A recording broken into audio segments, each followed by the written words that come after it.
ദൈവാതിരുനാമത്തിന് മഹത്വം ഉണ്ടാകാനായിട്ട്. ദൈവത്തിന് സ്തോത്രം.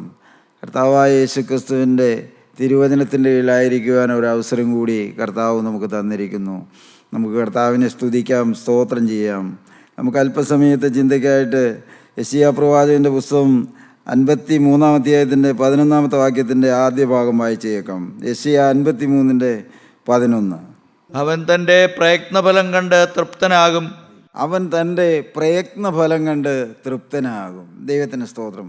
കർത്താവായ യേശുക്രിസ്തു തൻ്റെ പ്രയത്നഫലം കണ്ട് തൃപ്തനാകുമെന്നാണ് നാം വായിച്ചു കേട്ടത്. യേശുക്രിസ്തുവിൻ്റെ പ്രയത്നം അത് തൃപ്തി ഉളവാക്കുന്നതാണെന്ന്. യേശുക്രിസ്തുവിൻ്റെ പ്രയത്നം നമുക്കറിയാം. എന്താണ് യേശുക്രിസ്തുവിൻ്റെ പ്രയത്നമെന്ന് ഈ യെശയ്യാ പ്രവാചകൻ്റെ പുസ്തകം 53-ാം അധ്യായം വായിച്ചാൽ നമുക്ക് വളരെ വ്യക്തമായിട്ട് മനസ്സിലാക്കാൻ കഴിയും. കർത്താവായ യേശുക്രിസ്തുവിൻ്റെ പ്രയത്നം കാൽവറി ക്രൂശിൽ തൻ്റെ ശരീരത്തിൽ മാനവരാശിയുടെ പാപം ഏറ്റുവാങ്ങി കർത്താവായ യേശുക്രിസ്തു പാപിക്ക് വേണ്ടി യാഗമായി തീർന്നു. അതാണ് യേശുക്രിസ്തുവിൻ്റെ പ്രയത്നം. ദൈവത്തിന് സ്തോത്രം. ദൈവമക്കളെ, യേശുക്രിസ്തു കാൽവറിയിൽ ആ പ്രയത്നം ചെയ്തതുകൊണ്ടാണ് ഈ പാപിയായ ഞാനിന്ന് യേശുക്രിസ്തുവിൻ്റെ തിരുവചനത്തിൻ്റെ സാക്ഷിയായി എഴുന്നേറ്റ് നിൽക്കുന്നത്. യേശുക്രിസ്തു കാൽവറിയിൽ എൻ്റെയും നിങ്ങളുടെയും പാപം ഏറ്റുവാങ്ങി അവൻ സ്വന്തം ശരീരത്തിൽ അതെല്ലാം വഹിച്ച് തൻ്റെ പ്രാണനെ ഒരു അകൃത്യയാഗമായി ഒഴുക്കിക്കളഞ്ഞു എന്ന് ഈ അധ്യായത്തിൽ നാം വായിക്കുന്നുണ്ട്. ദൈവത്തിന് സ്തോത്രം. അവൻ തൻ്റെ പ്രയത്നഫലം കണ്ട് തൃപ്തനാകും. ഇന്ന് കർത്താവായ യേശുക്രിസ്തു നിത്യതയിൽ പിതാവിൻ്റെ വലത്തുഭാഗത്തിരുന്ന് യേശുക്രിസ്തു ഭൂമിയിലേക്ക് നോക്കി തൃപ്തിയടയുന്നത്, സന്തോഷിക്കുന്നത് എന്താണ് പ്രിയപ്പെട്ടവരെ? നാം ചിന്തിച്ചിട്ടുണ്ടോ? നമ്മുടെ നേർച്ചകളോ കാഴ്ചകളോ നമ്മുടെ പുണ്യപ്രവൃത്തികളോ ഒന്നുമല്ല. പിന്നെയോ യേശുക്രിസ്തു ഇന്ന് സന്തോഷിക്കുന്നത്, അവൻ്റെ പ്രയത്നഫലം കണ്ട് അവൻ തൃപ്തനാകുന്നത്, പാപത്തിൽ മുഴുകിപ്പോയ, ദൈവത്തെ അറിയാതെ ജീവിച്ച, പിശാചിൻ്റെ അടിമകളായി ജീവിച്ച മനുഷ്യൻ തൻ്റെ കുരിശുമരണത്താലും തൻ്റെ തിരുരക്തത്താലും ആ പാപബന്ധനങ്ങളിൽ നിന്നെല്ലാം മോചനം പ്രാപിച്ച് യേശുക്രിസ്തുവിൻ്റെ സാക്ഷികളായി തിരുരക്തത്തിൻ്റെ ശക്തി അനുഭവിക്കുന്നവരായി ഭൂമിയിൽ ജീവിച്ച് വിശുദ്ധിയോടെ കടന്നു എന്ന് നിത്യതയിൽ എത്തുമ്പോഴാണ് പ്രിയപ്പെട്ടവരെ യേശുക്രിസ്തു തൻ്റെ പ്രയത്നഫലം കണ്ട് തൃപ്തനാകുന്നത്. ദൈവത്തിന് സ്തോത്രം. നമ്മെ ഓരോരുത്തരെയും നോക്കി കർത്താവ് ഇന്ന് തൃപ്തിയടയുന്നുണ്ടോ? കർത്താവിന് തൃപ്തനാകാൻ കഴിയുന്നുണ്ടോ? ഞാൻ ഈ മകന് വേണ്ടിയാണല്ലോ കുരിശിൽ മരിച്ചത്, ഞാൻ ഈ മകൾക്ക് വേണ്ടിയാണല്ലോ കുരിശിൽ എൻ്റെ രക്തം ചിന്തിയത്, ഈ മകൾക്ക് വേണ്ടിയാണല്ലോ ഞാൻ എൻ്റെ ശരീരത്തിൽ ആ പീഡകളും താടനങ്ങളും എല്ലാം ഏറ്റുവാങ്ങിയതെന്ന് കർത്താവ് ഇന്ന് നമ്മെ നോക്കി സന്തോഷിക്കുന്നുണ്ടോ പ്രിയപ്പെട്ടവരെ? യേശു കുരിശിലേറ്റ ആ പീഡകൾ കൊണ്ട് ആത്മീയമായ ജീവൻ പ്രാപിച്ച മക്കളെ കാണുമ്പോഴാണ് കർത്താവ് പ്രയത്നഫലം കണ്ട് തൃപ്തനാകുന്നത്, സന്തോഷിക്കുന്നത്. ദൈവത്തിൻ്റെ സ്തോത്രം. ദൈവമക്കളെ, മറ്റൊന്നും കൊണ്ടും ദൈവം പ്രസാദിക്കുന്നില്ല. മനുഷ്യ ജീവിതത്തിലെ യാതൊരു കാര്യങ്ങളിലേക്കും നോക്കി ദൈവം പ്രസാദിക്കുന്നില്ല. നമ്മുടെ വേലയോ നമ്മുടെ അധ്വാനമോ നമ്മുടെ പുണ്യപ്രവൃത്തിയോ നാം ദൈവവേലയ്ക്ക് വേണ്ടി എന്തെല്ലാം ചെയ്തു എന്നുള്ളത് മാത്രമല്ല, പിന്നെയോ ആത്യന്തികമായി ദൈവം നോക്കുമ്പോൾ ഇവൻ എൻ്റെ പുത്രൻ്റെ രക്തം കൊണ്ട് വീണ്ടെടുക്കപ്പെട്ടവനാണ്, ഇവൻ എൻ്റെ പുത്രൻ്റെ കുരിശുമരണത്താൽ നിത്യജീവൻ്റെ ഓഹരിക്കാരനായി ഈ ഭൂമിയിൽ യേശുവിൻ്റെ സാക്ഷിയായി ജീവിക്കുന്നുവെന്ന് കാണുന്നതാണ് ദൈവത്തിന് ഏറ്റവും പ്രസാദകരമായത്. ദൈവത്തിൻ്റെ സ്തോത്രം. ദൈവമക്കളെ, നമ്മുടെയൊക്കെ ജീവിതത്തിലേക്ക് നോക്കണം. നാം ധാരാളമായി തിരുവചനം കേട്ടിട്ടുണ്ട്. അനേക വർഷത്തിൻ്റെ കൂട്ടായ്മയുടെ പാരമ്പര്യങ്ങൾ നമുക്കുണ്ട്. ദൈവമക്കളെ, നമുക്ക് അനേക ദൈവമക്കളുമായി അടുത്തിടപഴകിയ പാരമ്പര്യങ്ങളുണ്ട്. എന്നാൽ എൻ്റെയും നിങ്ങളുടെയും ഹൃദയത്തിലേക്ക് നോക്കിയിട്ട്, നമ്മുടെ രഹസ്യങ്ങളിലേക്ക് നോക്കിയിട്ട്, നമ്മുടെ ഏകാന്തതയിൽ ഇരിക്കുമ്പോൾ ഉയരത്തിലേക്ക് കണ്ണുയർത്തി അപ്പാ നിനക്ക് സ്തുതി എന്ന് പറയാൻ നമ്മുടെ ഹൃദയം തുടിക്കുന്നുണ്ടോ ദൈവമക്കളെ? എന്തുകൊണ്ട്?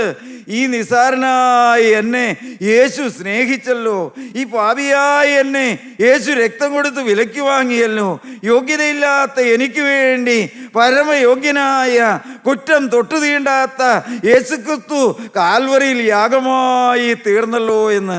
ദൈവമക്കളെ, ആ സ്നേഹം നമ്മുടെ ഉള്ളിലുണ്ടോ? ആ നന്ദി നമ്മുടെ ഹൃദയത്തിലുണ്ടോ? ദൈവത്തിൻ്റെ സ്തോത്രം. യേശുക്രിസ്തുവിനോടുള്ള ഒരു സ്നേഹത്തിൻ്റെ അഗ്നി നമ്മുടെ ഉള്ളിൽ കത്തുന്നുണ്ടോ ദൈവമക്കളെ? ദൈവത്തിൻ്റെ സ്തോത്രം. ഞാൻ പലപ്പോഴും പറയുകയും ചിന്തിക്കുകയും ചെയ്യാറുണ്ട്. ആ മഗ്ദലക്കാരി മറിയ, അവൾക്ക് എന്തെങ്കിലും യോഗ്യത ഉണ്ടായിരുന്നോ? അവളൊരു വിശുദ്ധ ജീവിതം നയിച്ചവളായിരുന്നോ? ഒരിക്കലുമല്ല. എന്നാൽ ദൈവമക്കളെ, കർത്താവായ കർത്താവായ യേശു ക്രിസ്തു അവളുടെ മരണം മാറ്റി ഒരു കൽക്കൂമ്പാരമായി തീരേണ്ട അവൾക്ക് കർത്താവ് ആയുസ് നീട്ടിക്കൊടുത്തു. നീ പൊക്കോ, ഇനി പാപം ചെയ്യരുതേ എന്ന് അവളോട് അരുളി ചെയ്ത് അവളെ വിട്ടു. ദൈവമക്കളെ, നാം പിന്നീട് ദൈവവചനം വായിക്കുമ്പോൾ അന്ന് മുതൽ, ആ നിമിഷം മുതൽ യേശുവിനോടുള്ള അനേക പുരുഷന്മാരോടുള്ള സ്നേഹം കത്തി നിന്ന, അശുദ്ധിയുടെ ആർത്തി കൊതിച്ചിരുന്ന, പ്രിയപ്പെട്ടവരെ ആ ദൂരാത്മബാധ കീഴടക്കിയിരുന്ന അവളുടെ ഹൃദയം അന്ന് അരുമനാഥനായി യേശു കവർന്നെടുത്തു എന്ന് ഞാൻ പറയും. എൻ്റെ ദൈവത്തിന് സ്തോത്രം. ആ അശുദ്ധ ജീവിതം നയിച്ച സ്ത്രീയുടെ ഉള്ളിൽ യേശുവിനോടുള്ള ഒരു സ്നേഹത്തിൻ്റെ അഗ്നി കത്താൻ തുടങ്ങി. ദൈവമക്കളെ, അവൾ അന്വേഷിക്കാൻ തുടങ്ങി യേശു എവിടെയുണ്ട് എന്ന്. അവൾക്ക് അവൻ്റെ അരികിൽ എത്തണോ, അവനോട് സംസാരിക്കണോ, ജീവിതമെല്ലാം തുറന്നു വെക്കണമെന്നുള്ള ഒരു ദാഹം അവൾക്കുണ്ടായി. പ്രിയപ്പെട്ടവരെ, നമ്മുടെ ഉള്ളിൽ ആ സ്നേഹത്തിൻ്റെ അഗ്നി കൊളുത്തി കിട്ടിയിട്ടുണ്ടോ?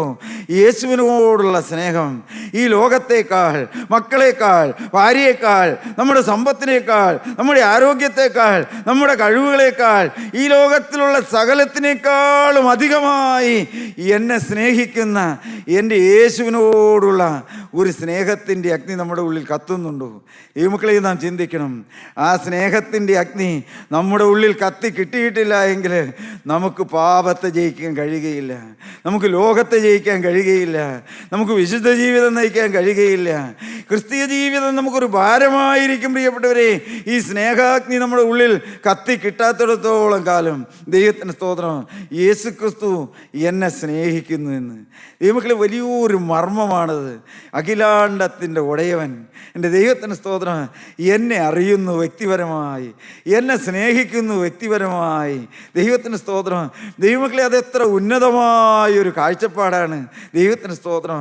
ഒരു കാലത്ത് അവനെ അറിയാതെ ജീവിച്ച, പാപത്തിൽ ആണ്ടുപോയ, ലോകമോഹങ്ങളിൽ അഴുകിപ്പോയ, ദൈവമക്കളെ പുറത്ത് പറയാൻ കഴിയാത്ത അനേക ജീവിത വഴികളിലൂടെ നടന്ന, ദൈവത്തിന് സ്തോത്രം, ആരുടെ മുമ്പിലും വിലയില്ലാതിരുന്ന എന്നെ വിലയേറിയവനും മാന്യനുമായി എണ്ണുകയും സ്നേഹിക്കുകയും ചെയ്യുന്ന ആ കാൽവറിയിലെ സ്നേഹം.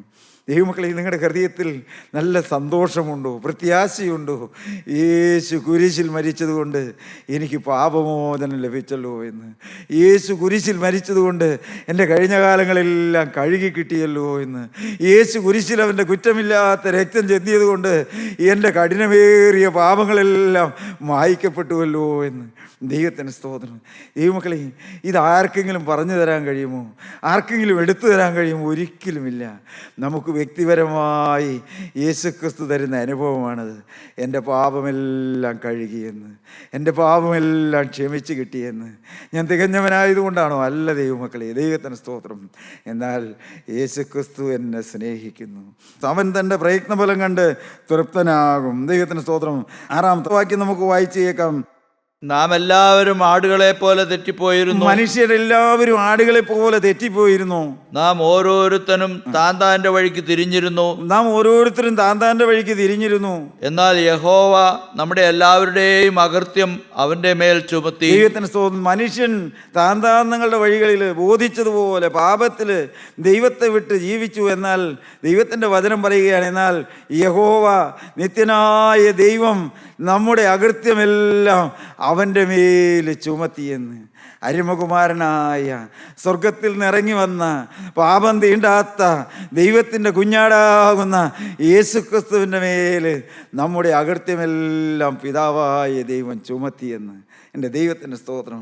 ദൈവമക്കളെ, നിങ്ങൾ ആ കുരിശിലേക്കൊന്ന് നോക്കി. എൻ്റെയും നിങ്ങളുടെയും പാപം ചുമന്നുകൊണ്ട്, മാനവരാശിയുടെ പാപം ചുമന്നുകൊണ്ട്, കുറ്റമില്ലാത്ത ഒരു പാപവും തൊട്ടു തീണ്ടാത്ത അരുമ മണവാളനായ യേശു ക്രിസ്തു ഒരു നീചനെ പോലെ കാൽവറിയിൽ നമുക്ക് വേണ്ടി പിടഞ്ഞു മരിക്കുന്നു. എൻ്റെ ദൈവത്തിൻ്റെ സ്തോത്രം. നമ്മുടെ പാപമെല്ലാം അവൻ്റെ ശരീരത്തിൽ ശിക്ഷകളായി, അടികളായി, പീഡനങ്ങളായി പ്രിയപ്പെട്ടവരെ അവൻ ഏറ്റുവാങ്ങി. ആരോരും തുണയില്ലാത്തവനായി അവൻ കാൽവറി ക്രൂശിൽ കിടക്കുകയാണ്. എൻ്റെ ദൈവത്തിൻ്റെ സ്തോത്രം, എൻ്റെ കർത്താവിന് സ്തോത്രം.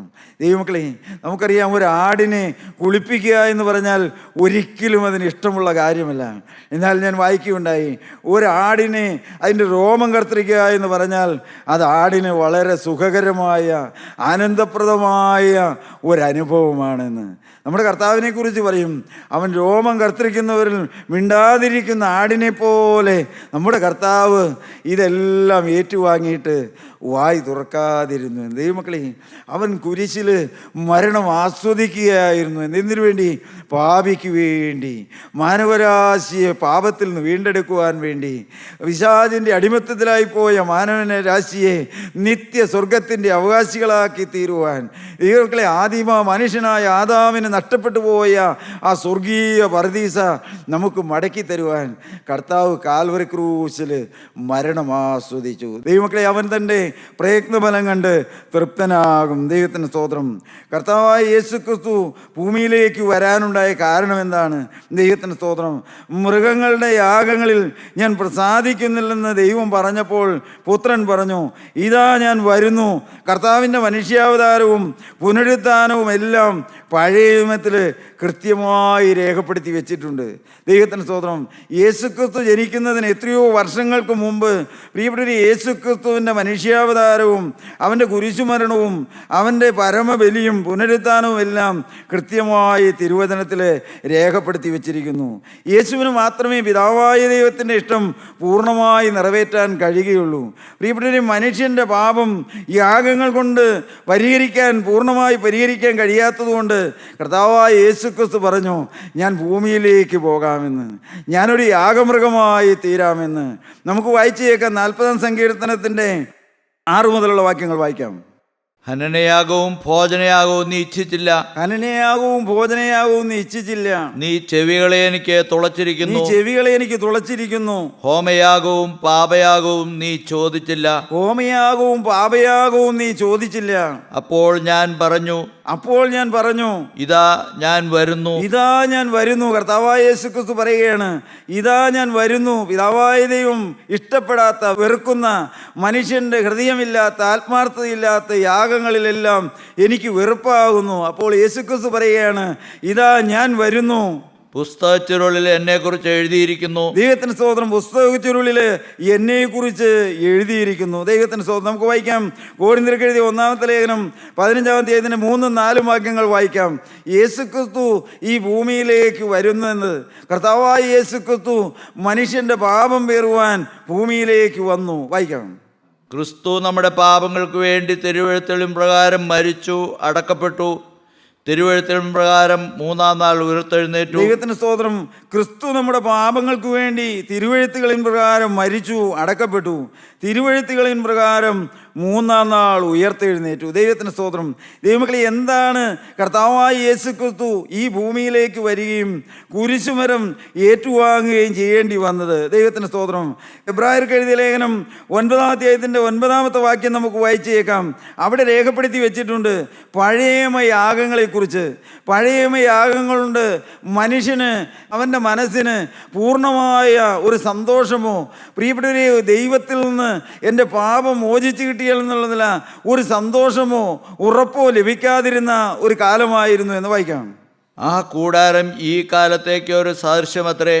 അതിനൊത്തവണ്ണം ആരാധനക്കാരൻ്റെ മനസാക്ഷിയിൽ പൂർണ്ണ സമാധാനം വരുത്തുവാൻ പഴയ യാഗങ്ങളും സമാഗമന കൂടാരങ്ങളും പലവിധമായ യാഗങ്ങളുമെല്ലാം ആരാധനക്കാരന് മനസാക്ഷിയിൽ പൂർണ്ണ സമാധാനം വരുത്തുവാൻ കഴിയാത്തതായിരുന്നു എന്ന്. പഴയ യാഗങ്ങൾക്ക് മനുഷ്യന് അപ്പോഴത്തേക്ക് പാപം മോചിച്ച് കിട്ടിയെന്നുള്ള ഒരു തൃപ്തിയല്ലാതെ അവന് പാപം കൂടാതെ ജീവിക്കുവാനോ പാപത്തിൻ്റെ മേൽ ജയമനുഭവിക്കുവാനോ പാപം വരാത്ത ഒരു അനുഭവം ഉണ്ടെന്നോ ഒരിക്കലും അവൻ അനുഭവിക്കാൻ കഴിഞ്ഞിരുന്നില്ല എന്ന്. ആ യാഗങ്ങളും കാഴ്ചകളും നേർച്ചകളും ന്യായപ്രമാണവും എല്ലാം അവൻ്റെ മനസ്സാക്ഷിയിൽ അവന് പൂർണ്ണമായ ഒരു തൃപ്തി കൊടുത്തിരുന്നില്ല എന്ന്. ദൈവമക്കളെ, എന്നാൽ പുതിയ നിയമ വിശ്വാസികളായ നമുക്ക് യേശുക്രിസ്തുവിൻ്റെ രക്തം കൊണ്ട് കഴുകി പ്രാപിച്ച് എൻ്റെ പാപമെല്ലാം കഴുകക്കെട്ടി എന്നുള്ള ആ ഹൃദയ സമാധാനത്തോടെ, പൂർണ്ണ സന്തോഷത്തോടെ, പൂർണ്ണ തൃപ്തിയോടെ ദൈവത്തോടുകൂടെ ജീവിക്കുന്ന ഒരനുഭവമാണ് യേശുക്രിസ്തുവിൻ്റെ പരമയാഗം കൊണ്ട് നമുക്ക് ലഭിച്ചിരിക്കുന്നത്. ദൈവത്തിൻ്റെ സ്തോത്രം. നമുക്ക് വായിക്കാം. യെശയ്യാ പ്രവാചകന്റെ പുസ്തകം 1-ാം അധ്യായത്തിൻ്റെ 11 മുതൽ നമുക്ക് വായിച്ചു കേൾക്കാം. പഴയ യാഗങ്ങളെക്കുറിച്ച് യഹോവയായ ദൈവമോട് അരുളി ചെയ്തിട്ടുണ്ട്. യെശയ്യാ 1:11 മുതൽ. ഹോമയാഗവും തടിപ്പിച്ച മൃഗങ്ങളുടെ മേധസ്സും കൊണ്ട് എനിക്ക് മതി വന്നിരിക്കുന്നു. ദൈവത്തിന് സ്തോത്രം. തടിപ്പിച്ച മൃഗങ്ങളുടെ മേധസ്സും ഹോമയാഗം കൊണ്ട് എനിക്ക് മതി വന്നിരിക്കുന്നു. കാളകളുടെയോ കുഞ്ഞാടുകളുടെയോ കോലാട്ടുകൊറ്റന്മാരുടെയോ രക്തം എനിക്ക് ഇഷ്ടമല്ല. കാളുകളുടെയും ആടുകളുടെയും കോലാളുകളുടെയും രക്തം എനിക്ക് ഇഷ്ടമല്ല. നിങ്ങൾ എൻ്റെ സന്നിധിയിൽ വരുമ്പോൾ എൻ്റെ പ്രാകാരങ്ങളെ ചവിട്ടുവാൻ ഇത് നിങ്ങളോട് ചോദിച്ചത് ആര്? വായിച്ചോ. ഇനി നിങ്ങൾ വ്യർത്ഥമായുള്ള കാഴ്ച കൊണ്ട് വരരുത്. ഇനി നിങ്ങൾ വ്യർത്ഥമായുള്ള കാഴ്ചകൾ കൊണ്ട്, ഈ വ്യർത്ഥമായ അനുഷ്ഠാനങ്ങൾ, ഈ യാഗങ്ങൾ, ഇതെല്ലാം കൊണ്ട് എൻ്റെ സന്നിധിയിലേക്ക് വരരുത്. ധൂപം എനിക്ക് വെറുപ്പാകുന്നു. ധൂപം എനിക്ക് വെറുപ്പാകുന്നു. അമാവാസിയും ശബത്തും സഭായോഗം കൂടുന്നതും നീതികേടും ഉത്സവയോഗവും എനിക്ക് സഹിച്ചുകൂടാ. ഇതെല്ലാം എനിക്ക് സഹിച്ചുകൂടാ. ഞാൻ നിങ്ങളുടെ ഈ ഹൃദയമില്ലാത്ത, ആത്മാർത്ഥതയില്ലാത്ത, പുറമേയുള്ള ആരാധനകളും നേർച്ചകളും കാഴ്ചകളും യാഗങ്ങളും പുണ്യപ്രവൃത്തികളും എല്ലാം കണ്ട് എൻ്റെ മനസ്സ് മടുത്തിരിക്കുകയാണ്. പ്രിയപ്പെട്ടവരെ, നിത്യനായ ദൈവം മനുഷ്യൻ്റെ യാഗങ്ങളെ, ആ ഒരു കാലത്ത് മോശയിലൂടെ കിട്ടിയ ആ ന്യായപ്രമാണമെല്ലാം ദൈവം പറയുകയാണ്, ഇതുകൊണ്ടൊന്നും എനിക്ക് സന്തോഷമില്ല. വായിക്കാം. നിങ്ങളുടെ അമാവാസികളെയും ഉത്സവങ്ങളെയും ഞാൻ വെറുക്കുന്നു. അവ എനിക്ക് അസഹ്യം. ഞാൻ അവ സഹിച്ച് ദൈവത്തിന് സ്തോത്രം. ദൈവം പറയുകയാണ്, ഇതെല്ലാം സഹിച്ച് നിങ്ങളുടെ ഈ യാഗങ്ങളും ആരാധനകളും അമാവാസികളും പ്രിയപ്പെട്ടവരെ അതെല്ലാം കണ്ട് ഞാൻ മുഷിഞ്ഞിരിക്കുന്നു. നിങ്ങൾ കൈമലർത്തുമ്പോൾ ഞാൻ എൻ്റെ കണ്ണ് മറച്ചു കളയും. യഹോവയായ ദൈവം പറയുകയാണ്, നിങ്ങൾ എൻ്റെ സന്നിധിയിൽ വന്ന് കൈമലർത്തുമ്പോൾ ഞാൻ എൻ്റെ മുഖം മറച്ചു കളയും. നിങ്ങൾ എത്ര തന്നെ പ്രാർത്ഥന കഴിച്ചാലും ഞാൻ കേൾക്കയില്ല. നിങ്ങൾ എത്ര തന്നെ പ്രാർത്ഥന കഴിച്ചാലും ഞാൻ കേൾക്കയില്ല. ദൈവമക്കളെ, നമ്മുടെ ജീവിതത്തിലേക്ക് നോക്കി, നമ്മുടെ പ്രാർത്ഥനകൾ ദൈവസന്നിധിയിൽ എത്തുന്നുണ്ടോ? ഉയരത്തിലേക്ക് ഉയരുന്നുണ്ടോ? നമ്മുടെ ഹൃദയം പകരുമ്പോൾ, നമ്മുടെ വേദനകൾ ഇറക്കി വയ്ക്കുമ്പോൾ, നമ്മുടെ ഭാരങ്ങൾ ദൈവസന്നിധിയിൽ ഏറ്റുപറയുമ്പോൾ, നമ്മുടെ ഹൃദയത്തിൽ നിന്ന് ഉരുത്തിരിഞ്ഞു വരുന്ന ആ കണ്ണുനീരിൽ കുതിർത്ത വാക്കുകൾ ദൈവസന്നിധിയിലേക്ക് ഉയർന്നു പൊങ്ങുന്നുണ്ടോ? അതോ നിത്യനായ ദൈവത്തിൻ്റെ മുഖം, ആ സ്നേഹം നമ്മുടെ മുമ്പിൽ മറഞ്ഞു പോയിരിക്കുകയാണോ? ദൈവം പറയുകയാണ്, ഞാൻ നിങ്ങളുടെ പ്രാർത്ഥനകൾക്ക് മുമ്പിൽ മുഖം മറച്ചു കളയും. വായിച്ചോ. നിങ്ങളുടെ കൈ രക്തം കൊണ്ട് നിറഞ്ഞിരിക്കുന്നു. നിങ്ങളുടെ കൈ രക്തം കൊണ്ട് നിറഞ്ഞിരിക്കുന്നു. നിങ്ങളെ കഴുകി വെടുപ്പാക്കുവീൻ. പ്രിയപ്പെട്ടവരെ, ദൈവം പറയുകയാണ്, നിങ്ങളുടെ പാപവും നിങ്ങളുടെ ജീവിതത്തിലെ ഈ ദൈവത്തോടു കൂടെയല്ലാത്ത കാര്യങ്ങളെല്ലാം വിട്ടുകളഞ്ഞിട്ട് നിങ്ങളെ തന്നെ കഴുകി വെടിപ്പാക്കുവീൻ. വായിക്കാം. നിങ്ങളുടെ പ്രവൃത്തികളുടെ ദോഷത്തെ എൻ്റെ കണ്ണിൻ മുമ്പിൽ നിന്ന് നീക്കിക്കളവീൻ. നിങ്ങളുടെ പ്രവൃത്തികൾ ദോഷമുള്ളതാണ്, അതെനിക്ക് വെറുപ്പുള്ളതാണ്. അതുകൊണ്ട് നിങ്ങളുടെ പ്രവൃത്തികളെ, ദോഷങ്ങളെ എൻ്റെ കണ്ണിൻ മുമ്പിൽ നിന്ന് നീക്കിക്കളവീൻ. തിന്മ ചെയ്യുന്നത് മതിയാക്കുവീൻ. തിന്മ ചെയ്യുന്നത് മതിയാക്കുവീൻ. പാപത്തിൽ ജീവിച്ചു മതിയാക്കുവീൻ. മദ്യപാനത്തിൽ ജീവിച്ചത് മതിയാക്കുവീൻ. അശുദ്ധിയിൽ ജീവിച്ചത് മതിയാക്കുവീൻ. ഇഷ്ടക്കുറവും വൈരാഗ്യവും ഹൃദയത്തിൽ കയ്പും വെച്ചുള്ള ക്രിസ്തീയ ജീവിതം മതിയാക്കുവീൻ. യേശു ക്രിസ്തു പറയാണ്, നിങ്ങളുടെ നടപ്പിനെ നന്നാക്കുവീൻ. വായിക്കാം. നന്മ ചെയ്യുവാൻ പഠിപ്പീൻ. നന്മ ചെയ്യുവാൻ പഠിപ്പീൻ. ന്യായം അന്വേഷിപ്പീൻ. ന്യായം അന്വേഷിപ്പീൻ. പീഡിപ്പിക്കുന്നവനെ നേർവഴിയാക്കുവീൻ. അനാഥന് ന്യായം നടത്തിക്കൊടുപ്പീൻ. വിധവയ്ക്ക് വേണ്ടി വ്യവഹരിപ്പീൻ. വരുവീൻ, നമുക്ക് തമ്മിൽ വാദിക്കാമെന്ന് യഹോവ പറയാണ്, നിങ്ങളിങ്ങനെ പാപത്തിലൊക്കെ ആണ്ട് ജീവിക്കേണ്ട കാര്യമില്ല. നിങ്ങൾ എൻ്റെ അടുക്കലേക്ക് വരുവീൻ. യാഗങ്ങളുമായിട്ടല്ല, നിർമ്മല ഹൃദയത്തോടെ നിങ്ങളുടെ കുറ്റങ്ങളെയെല്ലാം തിരുത്തി നിങ്ങളുടെ പാപവഴികളോട് യാത്ര പറയാൻ മനസ്സുള്ളവരായിട്ട് നിങ്ങൾ എൻ്റെ അടുക്കലേക്ക് വരുവീൻ. യഹോവയായ ദൈവം വിളിക്കുകയാണ് മനുഷ്യനെ, വരുവീൻ, നമുക്ക് തമ്മിൽ വാദിക്കാമെന്ന്. വായിക്കാം. നിങ്ങളുടെ പാപങ്ങൾ കടുംചുവപ്പായിരുന്നാലും, ദൈവം പറയാണ്, നിങ്ങൾ എൻ്റെ അടുക്കൽ ഒന്ന് വാദിച്ചു കൊള്ളുക. നിങ്ങളുടെ പാപങ്ങൾ കടുംചുവപ്പായിരുന്നാലും ഹിമം പോലെ വെളുക്കും. അത് ഹിമം പോലെ വെളുക്കും. രക്താംബരം പോലെ ചുവപ്പായിരുന്നാലും പഞ്ഞി പോലെ നിങ്ങളുടെ പാപങ്ങൾ രക്താംബരം പോലെ ചുവപ്പായിരുന്നാലും അത് പഞ്ഞി പോലെ ആയിത്തീരുമെന്ന്. ദൈവമക്കളെ, ദൈവം നമ്മളെ അവൻ്റെ അരികിലേക്ക് വിളിക്കുകയാണ്. നൂറ്റാണ്ടുകളായി ദൈവത്തിൻ്റെ സ്നേഹം മാനവരാശിയെ മാടി വിളിച്ചുകൊണ്ടിരിക്കുകയാണ്. മകനെ, നീ പാപത്തിൽ മരിക്കണ്ട, നീ പിശാചിൻ്റെ അടിമത്തത്തിൽ ജീവിച്ച് മരിക്കണ്ട, നീ നിരാശയോടെ മരിക്കണ്ട, നീ പാപഭാരം പേറി ജീവിക്കണ്ട, നീ എൻ്റെ അടുക്കലേക്ക് വരുവീ. നമുക്ക് തമ്മിൽ വാദിക്കാം. പ്രിയപ്പെട്ടവരെ, നമുക്ക് നമ്മുടെ കുറവുകളെല്ലാം ഇറക്കി വെക്കാൻ ദൈവത്തിൻ്റെ പാദപീഠമുണ്ട്. ഏത് കഠോര പാപം വന്നവനോ, എണ്ണപ്പെട്ട പാപത്തിൽ ജീവിച്ചവനോ, ആരും അറിയാതെ കൊലപാതകത്തിൽ കൂട്ടുനിന്നവന്, വ്യഭിചാരം ചെയ്തവന്, പ്രിയപ്പെട്ടവരെ മദ്യപാനത്തിൻ്റെ അടിമയായി ജീവിച്ചവര്, പവനവേദനം ചെയ്തവര്, മറ്റുള്ളവരെ ഉപദ്രവിച്ചവര്, ദൈവവേലയെ ചോദ്യം ചെയ്തവര്, പ്രിയപ്പെട്ടവരെ ദൈവത്തിൻ്റെ പരിശുദ്ധാത്മാവുള്ള മക്കൾക്ക് എതിരായി ചിന്തിക്കുകയും ജീവിക്കുകയും ചെയ്തവര്, കൂട്ടായ്മയ്ക്ക് എതിരായി പലതും പ്രവർത്തിച്ചവര്, പ്രിയപ്പെട്ടവരെ ദൈവം പറയുകയാണ്, വരുവീൻ നമുക്ക് തമ്മിൽ വാദിക്കാം. ദൈവമക്കളെ, എന്താണത്? നിങ്ങളുടെ കുറവുകളെ എൻ്റെ മുമ്പിൽ ഒന്ന് അംഗീകരിച്ചാൽ മതി, ഒന്ന് സമ്മതിച്ചാൽ മതി, നിങ്ങൾ ഹൃദയം തുറന്നൊന്ന് ഏറ്റുപറഞ്ഞാൽ മതി. എത്ര കഠിനമേറിയ പാപം നിങ്ങൾക്കുണ്ടെങ്കിലും അതെല്ലാം കഴുകി നിങ്ങൾക്ക് വെണ്മയുള്ളൊരു ഹൃദയം തരാമെന്ന് എൻ്റെ ദൈവത്തിൻ്റെ സ്തോത്രം. ദൈവത്തിൻ്റെ സ്നേഹം അതാണ് പ്രിയപ്പെട്ടവരെ. നമ്മെ കഴുകുന്ന, നമ്മെ ശുദ്ധീകരിക്കുന്ന, നമ്മുടെ കറകളെല്ലാം തുടച്ചു മാറ്റുന്ന യേശുക്രിസ്തുവിൻ്റെ സ്നേഹം. ദൈവമക്കളെ, അവൻ മാടി വിളിക്കുകയാണ്, ഇന്നും നമ്മളെ വിളിക്കുകയാണ്. ഈ തിരുവചനത്തിൻ്റെ കീഴിലിരിക്കുന്ന നിങ്ങളെ ഓരോരുത്തരെയും കർത്താവ് വിളിക്കുകയാണ്. നിങ്ങളുടെ കുറവുകളുമായി എൻ്റെ സന്നിധിയിലേക്ക് അടുത്തു വരുവീനെന്ന്, നിങ്ങളുടെ പാപങ്ങളുമായി എൻ്റെ അടുക്കലേക്ക് അടുത്തു വരുവീനെന്ന്. ഞാൻ നിങ്ങളെ കഴുകാമെന്ന്, ഞാൻ നിങ്ങളെ ശുദ്ധീകരിക്കാമെന്ന്, ഞാൻ നിങ്ങൾക്ക് പുതിയൊരു ഹൃദയം തരാമെന്ന്, മകനെ നിനക്കൊന്ന് പുതിയൊരു സമർപ്പണം തരാമെന്ന്, നീ തോറ്റുകൊണ്ടിരിക്കുന്ന അനേക വിഷയങ്ങളുടെ മേൽ ഞാൻ നിനക്ക് ജയം തരാമെന്ന്. ദൈവമക്കളെ, ക്രിസ്തീയ ജീവിതം നാം നിരാശപ്പെട്ടും തോറ്റു കുന്നമ്പാടിയും പ്രിയപ്പെട്ടവരെ നമ്മുടെ ദൃഷ്ടി കുമ്പിട്ടും പോകേണ്ടതല്ല. പിന്നെയോ യേശു ക്രിസ്തു കാൽവരി ക്രൂശില് പിശാചിന്റെ തലയെ തകർത്ത് നമുക്ക് ജയം തന്നിട്ടുണ്ട്. ആ ജയം നാം അനുഭവിക്കണം. നമ്മുടെ യോഗ്യത കൊണ്ടൊന്നുമല്ല ദൈവമക്കളെ. നാം താഴ്ന്നു നിന്നാൽ മതി, നാം കുരിശോട് ചേർന്നിരുന്നാൽ മതി. യേശുവേ, നിൻ്റെ തിരുരക്തം കൊണ്ട് എന്നെ മറക്കണമേ എന്ന് നിരന്തരം ഒരു പ്രാർത്ഥന നമ്മുടെ ഉള്ളിൽ ഉയരണം. ദൈവമക്കളെ, കർത്താവ് വിളിക്കുകയാണ്, നിങ്ങൾ എൻ്റെ അടുക്കലേക്ക് വരുവീനെന്ന്, നമുക്ക് തമ്മിൽ വാദിക്കാമെന്ന്. എൻ്റെ ദൈവത്തിൻ്റെ സ്തോത്രം, എൻ്റെ കർത്താവിൻ്റെ സ്തോത്രം. പ്രിയപ്പെട്ടവരെ, എബ്രായ ലേഖനം 9 അധ്യായത്തിൻ്റെ 22-ാമത്തെ വാക്യം പറയും, രക്തം ചൊരിഞ്ഞിട്ടല്ലാതെ വിമോചനമില്ല എന്ന്. ദൈവത്തിൻ്റെ സ്തോത്രം. രക്തം ചൊരിഞ്ഞിട്ടല്ലാതെ വിമോചനമില്ല എന്ന്. പ്രിയപ്പെട്ടവരെ, രക്തം ചിന്തിയെങ്കിൽ പാപമോചനമുള്ളൂ എന്ന് പഴയ മുതലുള്ള പ്രമാണമാണ്. രക്തം കൂടാതെ ഒരു പാപിക്ക്, ഒരു മനുഷ്യന് ദൈവസന്നിധിയിലേക്ക് അടുത്തിയെല്ലാം കഴിയുകയില്ല എന്ന്. ദൈവത്തിൻ്റെ സ്തോത്രം. ദൈവമക്കളെ, ആ പഴയമത്തിൽ കൂടെ കൂടെ യാഗം കഴിക്കണമായിരുന്നു, പാപം വരുമ്പോഴൊക്കെയും യാഗം കഴിക്കണമായിരുന്നു. എന്നാൽ നമുക്കിന്ന് പ്രിയപ്പെട്ടവരെ, ഒരാടിനെയും കൊണ്ടുപോകേണ്ട കാര്യമില്ല, ഒരു യാഗമൃഗത്തെയും കൊണ്ടുപോകേണ്ട കാര്യമില്ല. ഞാൻ ഒന്നുകൂടി പറയട്ടെ ദൈവമക്കളെ, ഒരു നേർച്ചയും കാഴ്ചയും തീർത്ഥാടനവുമായിട്ട് എൻ്റെ യേശുവിൻ്റെ അരികിലേക്ക് ചെല്ലേണ്ട കാര്യമില്ല. പിന്നെയോ യേശു ക്രിസ്തു ഒരിക്കലായി നമുക്ക് വേണ്ടി കുരിശിലേറി ഒഴുക്കിയ ആ തിരുരക്തത്തിൻ്റെ മറവിൽ നമുക്ക് അടുത്തിയെല്ലാം പ്രിയപ്പെട്ടവരെ. ഏത് പാപിക്കും അടുത്തിയല്ല. എൻ്റെ ദൈവത്തിൻ്റെ സ്തോത്രം. ഏത് ദേശക്കാർക്കും അടുത്തിയല്ല. എത്ര കഠോരമായ പാപം വന്നവർക്കും അടുത്തിയല്ല. ദൈവമക്കളെ, ഇനി യാഗം വേണ്ട. എൻ്റെ ദൈവത്തിൻ്റെ സ്തോത്രം. നേർച്ചയും കാഴ്ചയും തീർത്ഥാടനം ഒന്നും എൻ്റെ ദൈവത്തിന് വേണ്ട പ്രിയപ്പെട്ടവരെ. അവൻ ആശിക്കുകയാണ്, അവൻ കൊതിക്കുകയാണെന്ത്? നിൻ്റെ ഹൃദയത്തിലൊന്ന് വസിക്കാൻ, നിന്നെ ഒന്ന് രൂപാന്തരപ്പെടുത്താൻ, നിന്നെ ഒന്ന് പുതുക്കി മെനയാൻ. അല്ല മകനെ, നിന്നെ സ്വർഗരാജ്യത്തിലിരുത്താൻ എൻ്റെ യേശു അതിയായി ആഗ്രഹിക്കുകയാണ്.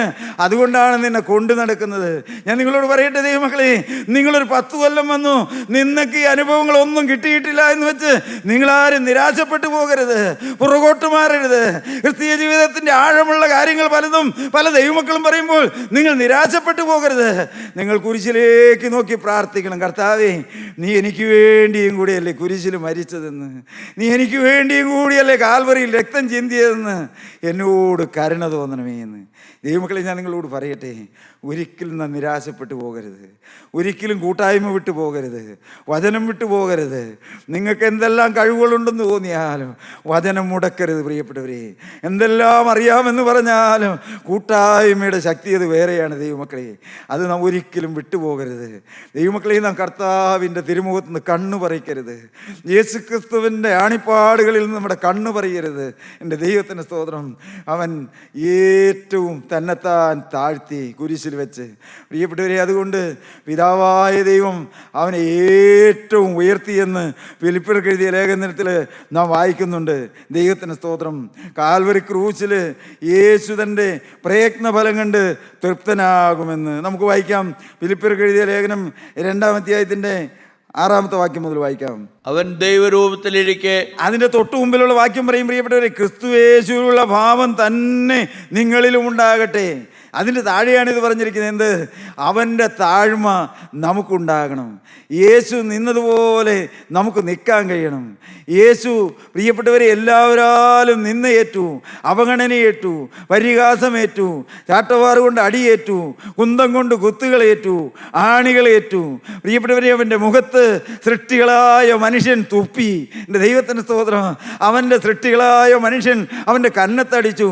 ദൈവമക്കളെ പറഞ്ഞിരിക്കുകയാണ്, ക്രിസ്തുയേശുവിലുള്ള ഭാവം തന്നെ നിങ്ങളിലും ഉണ്ടാകട്ടെ. അതിൻ്റെ താഴോട്ടാണ് പറഞ്ഞിരിക്കുന്നത്, യേശു തന്നെത്താൻ ഏറ്റവും താഴ്ത്തിയത് കൊണ്ട് അവനെ പിതാവായ ദൈവം ഏറ്റവും ഉയർത്തിയെന്ന് തിരുവചനം പറയുന്ന ദൈവമക്കളെ, തന്നെത്താൻ ഉയർത്തുന്നവനെല്ലാം താഴ്ത്തപ്പെടും, തന്നെത്താൻ താഴ്ത്തപ്പെടുന്നവനെല്ലാം ഉയർത്തപ്പെടുമെന്ന് നമുക്ക് വായിച്ചേക്കാം. ക്രിസ്തുവിലുള്ള ഭാവം തന്നെ നിങ്ങളിലും ഉണ്ടായിരിക്കട്ടെ.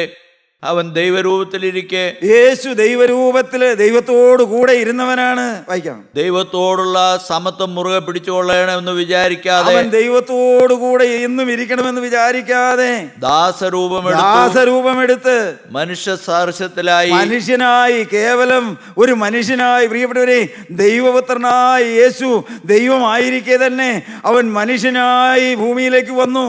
തന്നെത്താൻ ഒഴിച്ചു, വേഷത്തിൽ മനുഷ്യനായി വിളങ്ങി. വേഷത്തിൽ നോക്കിയാൽ അവനൊരു മനുഷ്യനായി വിളങ്ങി. തന്നെത്താൻ താഴ്ത്തി. ദൈവമക്കളെ, അവൻ തന്നെത്താൻ താഴ്ത്തി.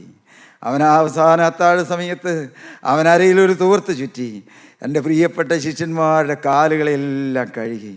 കർത്താവ് കാണിച്ചെന്ന മാതൃക അതാണ്. ദൈവമക്കളെ, നമുക്കും കൊതിക്കണം, കർത്താവേ, താഴ്മ ഞങ്ങൾക്ക് തരണമേ, എളിമ ഞങ്ങൾക്ക് തരണമേ, ഞങ്ങളെ തന്നെ താഴ്ത്തുവാനുള്ള കൃപ ഞങ്ങൾക്ക് തരണമേ. പ്രിയപ്പെട്ടവരെ, താണവരെ ഉയർത്തുന്ന, തന്നെത്താൻ താഴ്ത്തുന്നവനെ ഉയർത്തുന്ന നമ്മുടെ കർത്താവിൻ്റെ അരികിലാണ് നിൽക്കുന്നത്. അവൻ തന്നെത്താൻ താഴ്ത്തി. വായിച്ചോ. അതുകൊണ്ട് ദൈവം അവനെ ഏറ്റവും ഉയർത്തി. അതുകൊണ്ട് ദൈവം, പിതാവായ ദൈവം, പുത്രനെ ഏറ്റവും ഉയർത്തി. സകല നാമത്തിനും മേലായ നാമം നൽകി. പ്രിയപ്പെട്ടവരെ, യേശുവിൻ്റെ നാമത്തോട് ചേർത്ത് വെക്കാൻ ഒരു നാമവുമില്ല. അവൻ്റെ നാമമാണ് എല്ലാ നാമത്തിലും മേലായ നാമം. എൻ്റെ ദൈവത്തിൻ്റെ സ്തോത്രം. പ്രിയപ്പെട്ടവരെ, അതുകൊണ്ട് പിതാവായ ദൈവം അവന് സകല നാമത്തിലും മേലായ നാമം നൽകി. വായിക്കാം. അങ്ങനെ യേശുവിന്റെ നാമത്തിങ്കൽ സ്വർലോകരുടെയും ഭൂലോകരുടെയും അധോലോകരുടെയും മുഴങ്കാലൊക്കെയും മടങ്ങും. അധോലോകത്തിലുള്ളവരുടെ എല്ലാം മുഴങ്കാല് അവന്റെ സന്നിധിയിൽ മടങ്ങും. എല്ലാ നാവും യേശു ക്രിസ്തു കർത്താവ് എന്ന് പിതാവായ ദൈവത്തിന്റെ മഹത്വത്തിനായി ഏറ്റുപറയുകയും ചെയ്യേണ്ടി വരും. നാവും യേശു ക്രിസ്തു കർത്താവെന്ന് പിതാവായ ദൈവത്തിന്റെ മഹത്വത്തിനായി ഏറ്റുപറയേണ്ടി വരും. ദൈവമക്കളെ, ഇന്ന് നമുക്കത് ഏറ്റുപറയാൻ കഴിഞ്ഞില്ലെങ്കിലും ഒരു ദിവസം നാം അത് ഏറ്റുപറയേണ്ടി വരും. അന്ന് നിരാശയോടെ പോകും. എന്നാൽ ഇന്ന് ഈ മൺകൂടാരത്തിലിരിക്കുമ്പോൾ യേശുവിനെ ഏറ്റുപറഞ്ഞാൽ, യേശുവിൻ്റെ കുരിശുമരണത്തിൽ നാം വിശ്വസിച്ചാൽ, യേശുവിൻ്റെ തിരുരക്തത്തിൽ നാം ആശ്രയിച്ചാൽ, പ്രിയപ്പെട്ടവരെ, ഇന്ന് നമുക്ക് യേശുവിൻ്റെ നാമത്തിൻ്റെ ശക്തി അനുഭവിക്കാം. പ്രിയപ്പെട്ടവരെ, അന്ന് അനേകര് നിരാശയോടെ യേശുവിൻ്റെ നാമത്തിന് മഹത്വം കൊടുത്ത് നിത്യനാശത്തിലേക്ക് പോകുമ്പോൾ നമുക്ക് നിത്യ സന്തോഷത്തിലേക്ക് പ്രവേശിക്കാൻ കഴിയും. പ്രിയപ്പെട്ടവരെ, അവൻ ഏറ്റവും താഴ്ത്തപ്പെട്ടതുകൊണ്ട് ദൈവം അവൻ ഏറ്റവും ഉയർത്തി. നമ്മുടെ കണ്ണുകളെ നമുക്ക് അടയ്ക്കാം. ദൈവമക്കളെ, നമുക്കൊരു നിമിഷം കുരിശിലേക്ക് നോക്കാം. എനിക്ക് വേണ്ടി തകർക്കപ്പെട്ട അരുമനാഥൻ്റെ തിരുവിലാവ്. ദൈവത്തിന് സ്തോത്രം. ദൈവമക്കളെ, ആ ഒഴുകുന്ന തിരുരക്തമാണ് നമുക്കിന്ന് സമാധാനം തന്നിരിക്കുന്നത്. ആ തിരുരക്തമാണ് നമുക്കിന്ന് പാപത്തിൻ്റെ മേൽ ജയം തന്നിരിക്കുന്നത്. ആ തിരുരക്തമാണിന്ന് നമുക്ക് സമർപ്പണം തന്നിരിക്കുന്നത്. ആ തിരുരക്തമാണിന്ന് നമുക്ക് പ്രത്യാശ തന്നിരിക്കുന്നത്. ആ തിരുരക്തമാണിന്ന് രോഗങ്ങളുടെ മേൽ നമുക്ക് ശമനം തന്നിരിക്കുന്നത്. ആ തിരുരക്തമാണ് നമുക്ക് വരുവാനുള്ള ലോകത്തെക്കുറിച്ച് പ്രത്യാശ തന്നിരിക്കുന്നത്. നമുക്ക് യേശുവിൻ്റെ കരങ്ങളിലേക്ക് നമ്മുടെ ജീവിതം ഒരിക്കൽ കൂടി സമർപ്പിക്കാം. ദൈവത്തിന് നാമം മഹത്വപ്പെടുമാറാകട്ടെ.